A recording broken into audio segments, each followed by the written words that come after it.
This video was created with artificial intelligence to remember what it was like growing up in the 1980s, bringing back images, habits, and feelings from the past.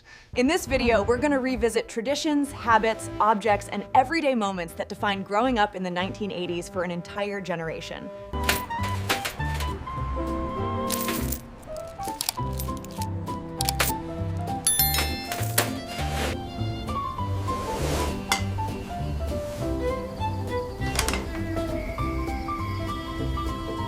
In the Texas of the 1990s, the day often began with light that felt bigger than anywhere else.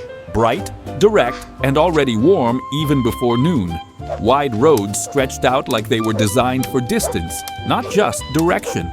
Highways ran past long lines of billboards, low businesses, and open land that seemed to go on forever. You could drive for a while and still feel like you were in the same place because the sky stayed enormous, the horizon stayed flat, and the sense of space never really ended. In neighborhoods outside the big cities, many homes were single-story, built low to the ground, with long driveways and front lawns that had to survive the heat. Porch steps and garage doors were common backdrops to everyday life.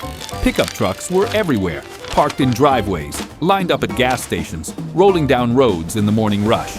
In Texas, a truck wasn't always a statement. A lot of the time, it was just what people used. Practical, familiar, part of the landscape. Inside the car, the radio mattered. It wasn't background noise, it was company. Stations played country, pop, and rock that now instantly signals the 90s.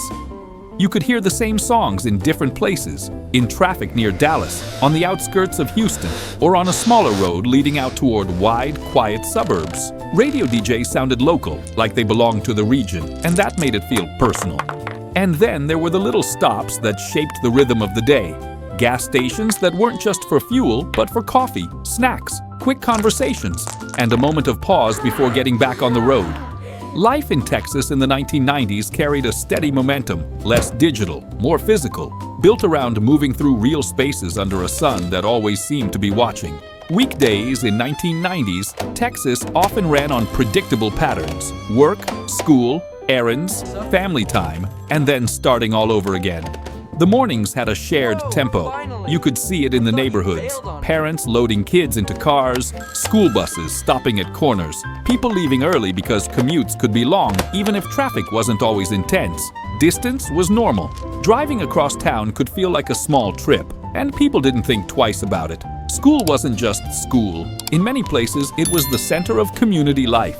The buildings were familiar landmarks, and the events calendar mattered. Sports, fundraisers, band performances, and local gatherings made schools a weekly destination for families. And football, especially high school football, felt like more than a game. On certain nights, stadium lights turned a regular week into something special.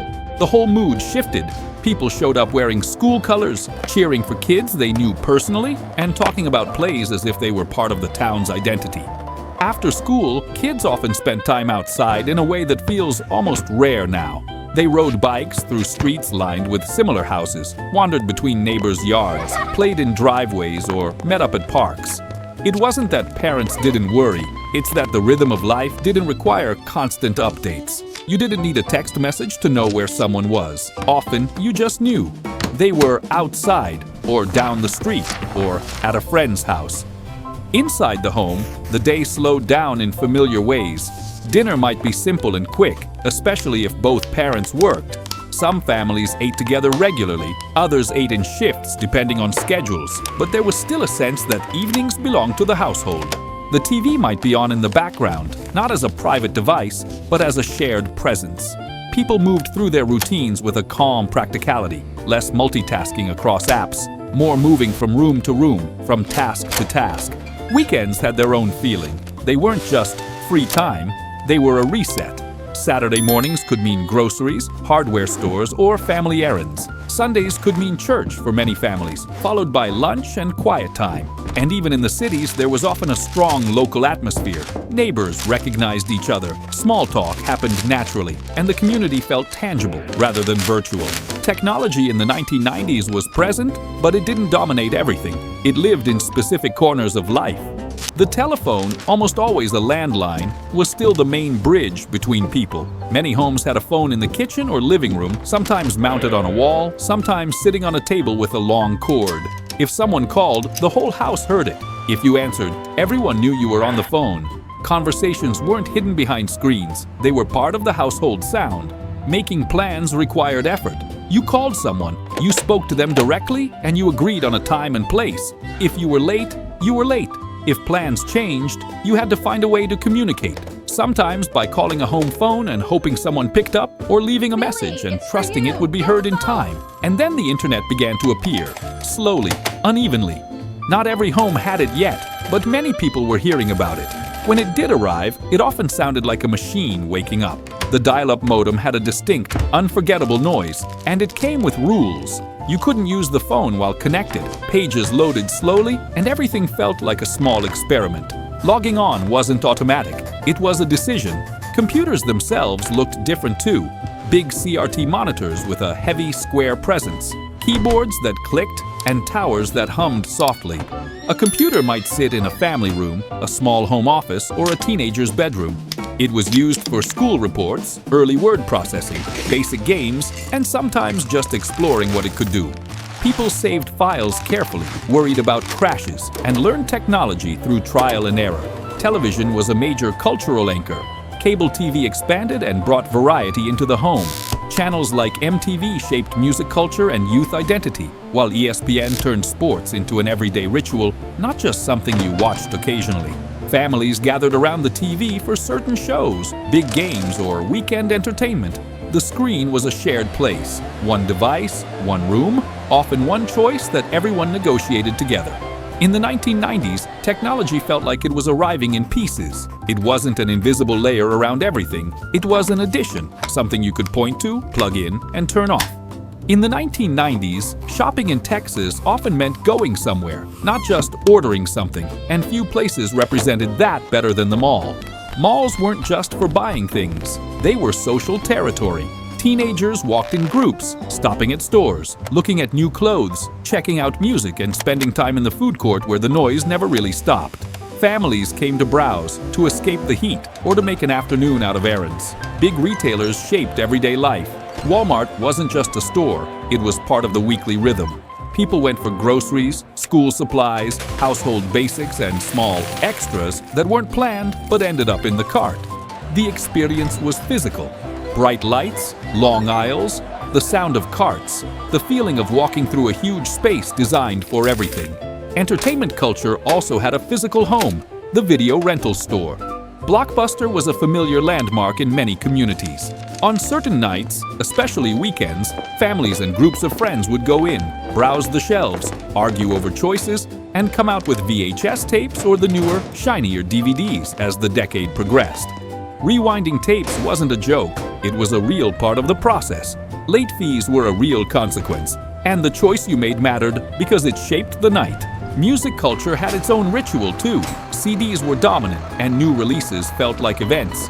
People listened in cars, on stereos at home, or on portable players that skipped if you moved too fast. Album artwork mattered, liner notes mattered, and radio still played a major role in what people discovered, especially in a place where driving was constant.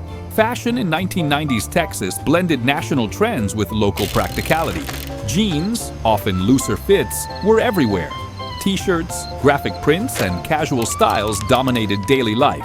Baseball caps were common. Footwear reflected comfort and everyday use. And in many areas, you could see subtle regional signals, Western influence, boots in some contexts, and a general sense that clothing needed to work for the heat and the lifestyle. Pop culture wasn't something you scrolled through. It was something you encountered in stores, on TV, on the radio, and in conversations at school or work the next day. Social life in 1990s Texas often revolved around the home, the neighborhood, and familiar public places. Weekends were built for gathering. Backyard barbecues were common, especially when the weather allowed it, which in Texas was often. The grill was a centerpiece. People brought sides, drinks, and simple desserts. Kids ran around outside, adults talked in clusters, and the soundscape included laughter, distant music, the clink of bottles, and the steady sizzle of food cooking.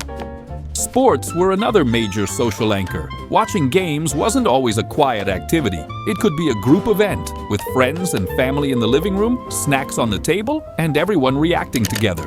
This wasn't personalized viewing, no separate screens for everyone. The experience was shared. Eating out was part of the rhythm too, but often in casual, familiar places. Family restaurants and roadside diners appeared along highways and main roads, offering consistent menus and comfortable routines. These places weren't trendy, they were reliable. The kind of place where you could see the same faces again and again, where servers remembered regulars, and where the atmosphere felt like an extension of the community. Even in major cities like Dallas and Houston, the feeling could still be surprisingly local depending on the neighborhood. People had their places. The store they liked, the restaurant they trusted, the gas station they always stopped at. Community wasn't just a concept, it was a set of repeated encounters that built familiarity over time. Plans were often informal but still structured. You didn't have endless messaging threads. You called, you agreed, and you showed up. If someone wasn't home, you tried again later. If the line was busy, you waited. That created a slower social pace, less immediate, but often more intentional. Looking back now, one of the biggest differences is what wasn't there. There were no smartphones in pockets, no constant stream of notifications, no social media timelines shaping the day. If you wanted to connect with someone, you had to reach them directly, usually through a home phone. If you wanted information, you used TV, radio, newspapers, or asked someone. The world didn't update every second in your hand. Driving was even more central than it is now, because so much of life required physical movement. Shopping, entertainment, visiting friends, everything meant getting in the car. And because of that, the car became a personal space, a place to think, to listen to music, to feel time passing between destinations. There was a sense of separation between locations that made the day feel structured. Home felt like home, not just another place to scroll. Entertainment required commitment. If you rented a movie, you watched that movie. If you bought an album, you listened to it repeatedly. If a show aired at a certain time, you planned around it, or you missed it. These limitations weren't always convenient, but they created a different relationship with time. Things felt more anchored. Even early internet use had a boundary. You went online and then you logged off. It wasn't an endless layer over everything, and that meant daily life stayed more grounded in physical routines. School schedules, work shifts, errands, evenings at home, weekends with people you actually saw. Living in Texas in the 1990s now feels like remembering a bridge between two worlds. One foot still stood firmly in the analog era. Landlines, VHS tapes, printed schedules, physical shopping, face-to-face routines. The other foot was beginning to step into the digital future. Dial-up internet, cable expansion, personal computers becoming more common, and media becoming more varied. The memories often live in details. The sound of the radio in a hot car. The feel of walking into an air-conditioned mall after being outside. The moment of choosing a movie at Blockbuster and carrying it home like it was the night's main event. The heat sitting on the neighborhood in late afternoon while kids played outside and adults moved through the small rituals of home life. It wasn't a perfect time, and it wasn't a fantasy. It was ordinary life, steady, physical, sometimes repetitive, but deeply memorable because it belonged to a specific rhythm that the world doesn't really use anymore. A time when community was built through repeated presence, and entertainment was something you chose carefully because access had limits. And that may be the most nostalgic part of all. The feeling that life took place in real spaces, at real times, with fewer digital shortcuts. Texas in the 1990s was wide, warm, routine-driven, and quietly full of texture. And for those who lived it, the memory isn't just about the decade, it's about how normal it all felt back then.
You stepped on the line, that's my point. Nah, the ball was out before I even got there. He's right, yellow shirt, you missed it. Ready to go! Yeah, let's hit the ramps before dinner.